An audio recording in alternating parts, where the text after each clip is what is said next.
All right, welcome back, everyone. It's January 15th, 2025. And as always, we've got a lot to unpack today. Oh, we do. I mean, we're talking Indian economy, a little bit of tech, Some global politics. even squeezing in some entertainment, right? Absolutely. A real mahakum of information. Yeah, exactly. So how do we make sense of it all? That's the challenge, isn't it? I mean, we could easily get lost in the sheer volume of news and events. Oh, absolutely. But our goal here is to really distill it down. Okay. Find those key insights that you, the listener, can actually use. Perfect. So should we dive into it? Let's jump in. Okay. So first up, we've got the Indian economy. And actually, there's some good news on inflation. It seems to have cooled down in December. Yes, and falling fuel prices definitely played a role there. But the question is this a trend or just a temporary blip? Right, because we know global oil markets can be unpredictable. Exactly. And then you've got the new government policies to consider, even President-elect Trump's protectionist stance. Oh, yeah. Those tariff threats are looming large. They are. So we need to look beyond just the immediate factors and consider the long-term outlook. Okay, so it's not all smooth sailing just yet. Not quite. And speaking of choppy waters, the rupee's been on a bit of a roller coaster ride against the U.S. dollar. Yeah, I think a lot of us have felt that, whether it's, importing goods or even just planning a trip abroad. Absolutely. And this ties back to those global trends we were talking about, like the U.S. Fed's policies and global capital flows. So it's all interconnected. Right. It's like a ripple effect. Precisely. Now let's shift gears a bit and zoom in on something very local, but with potentially massive implications.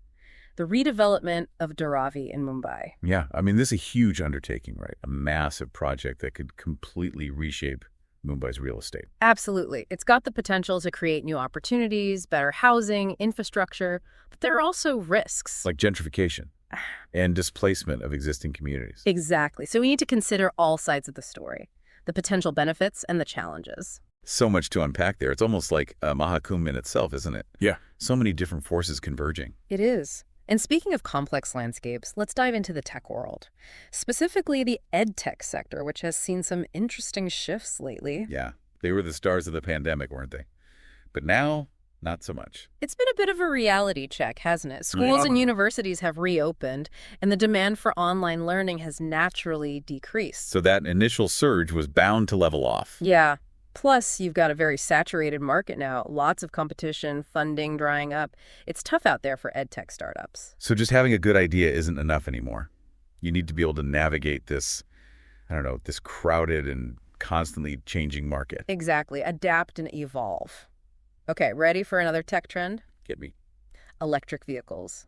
There's a new study out suggesting that 60% of consumers are thinking about going electric for their next car. Wow, 60%. That's a big jump.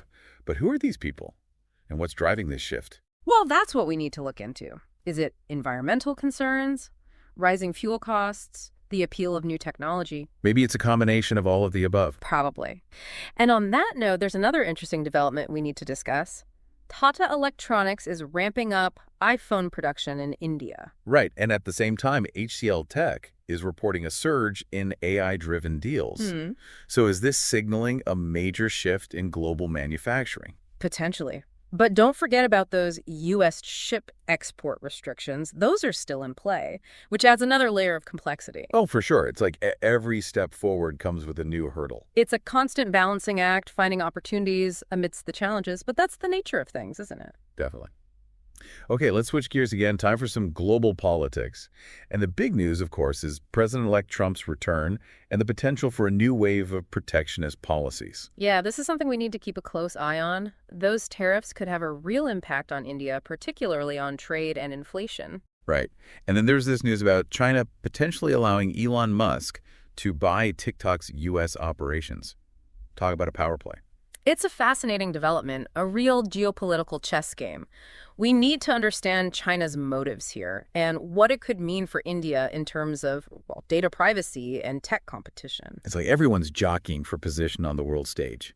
So much at stake. Absolutely.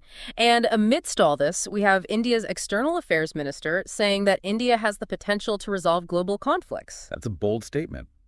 But is it realistic? I mean, can India really step up as a peacemaker? Well, it's a complex question. We need to look at India's diplomatic standing, the specific conflicts it could potentially influence, and the challenges that come with assuming such a role. So much to consider.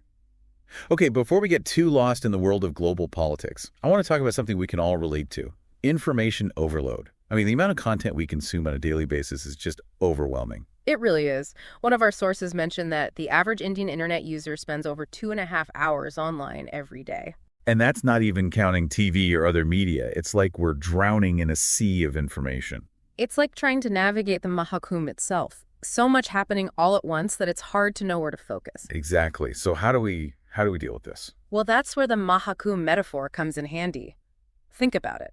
Millions of people, all converging in one place. But amidst the chaos, there's also a sense of purpose, a search for something meaningful. So it's not about trying to absorb everything, but about being selective, finding what resonates with you. Precisely. And that's what we're trying to do here, isn't it? To help you sift through the noise and extract those valuable insights. Exactly. We want you to walk away feeling informed and empowered, not overwhelmed. And that's why, as we move forward, I want you to keep that Mahakumbh analogy in mind. Yeah, I think that's a great idea. So as we head into the next part of our deep dive, ask yourself, what stands out to you from everything we've discussed so far? What truly resonates with your own personal journey and aspirations? Welcome back, everyone. Before we move on, I think we should maybe circle back to something we touched upon earlier. India's role in global conflict resolution. It's a complex issue, and the sources we have today, they kind of present this nuanced picture. It's like India's trying to, walk this fine line between advocating for peace, but also wanting to establish itself as a major player on the world stage. Yeah, it's a delicate balancing act. Yeah. And I think a perfect example of this is India's stance on the Russia-Ukraine conflict. Right. On the one hand, we see India calling for, peace, diplomacy. But on the other hand, it continues to buy discounted oil from Russia. And some see that as well indirectly supporting the Russian war effort. It's tricky. It really highlights the challenges India faces navigating these global power dynamics. It does. Okay, well, speaking of tricky situations, let's move on to another hot-button issue that's been making headlines: data privacy. We've got that potential sale of TikTok's U.S. operations to Elon Musk. And then you've got all these ongoing concerns about the implementation of India's own data protection laws. And what's interesting here is how these seemingly, separate stories, they actually underscore the growing importance of data in the global landscape. Oh, absolutely. Data is power. It is. And Yeah. governments, corporations, they're all grappling with how to control it, utilize it. It's like everyone's trying to stake their claim in this Mahakumbh of data. And for us, for everyday citizens, it's about understanding how our data is being collected, used, even potentially weaponized. I mean, it's like we're navigating a digital landscape where our personal information is constantly flowing, being exchanged. It's scary. It is crucial to be aware of the risks involved and to really advocate for stronger protections. For sure. Okay, shifting gears a bit, I want to bring up a topic that might seem a little lighter, but is equally relevant to our daily lives. The sheer volume of content we consume. One of our sources pointed out that the average Indian internet user spends over 2.5 hours a day online. And that doesn't even include TV or other media. Yeah, it's no wonder people feel overwhelmed and exhausted. I mean, it's like we're constantly bombarded with news, entertainment, social media updates. It never stops. It's like trying to take a dip in the Ganges at the Mahakumbh. You're just surrounded by so much activity, sensory overload. Yeah. It's hard to find a moment of peace. And that's why that Mahakumbh analogy is so powerful. Just like at that massive gathering, it's easy to get lost in the crowd, lose sight of your purpose.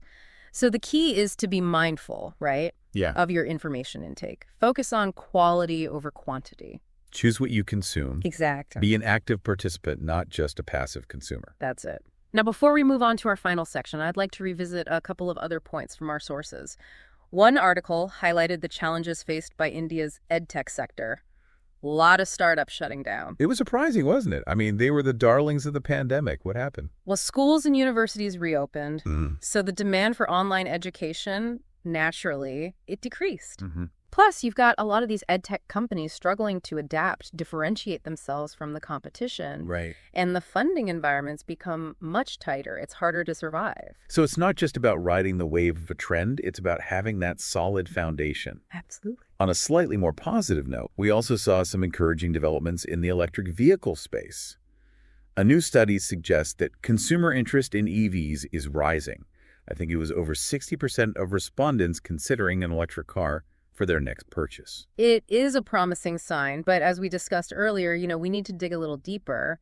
What's driving this interest? Is it environmental concerns, rising fuel costs, or just the allure of new technology? It's got to be a combination of all those things. Plus, I think there's this growing awareness of the need for sustainable solutions. Yeah, recognizing that the old ways of doing things, they're just not sustainable anymore. Exactly. We need to be realistic about the challenges, though. Range, anxiety, charging infrastructure, the higher upfront costs. I mean, these are all things potential buyers have to think about. It's a personal decision.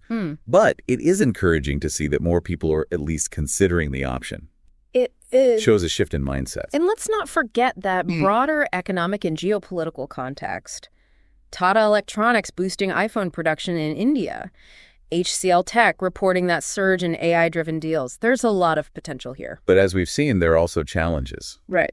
Like the U.S. chip export restrictions. Yeah. It's a complex landscape. It is. So as we wrap up this part of our deep dive, just keep in mind that we've really only scratched the surface of these complex issues. Yeah, but hopefully we've given you some food for thought. Some valuable insights sparked your curiosity. So much to explore.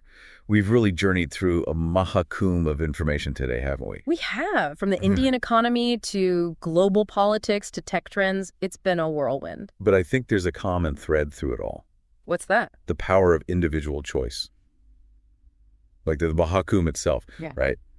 Millions of people, but each person's on their own unique journey. That's a great point. And it applies to so many of the stories we've discussed today. Exactly. Like, think about the rise of electric vehicles.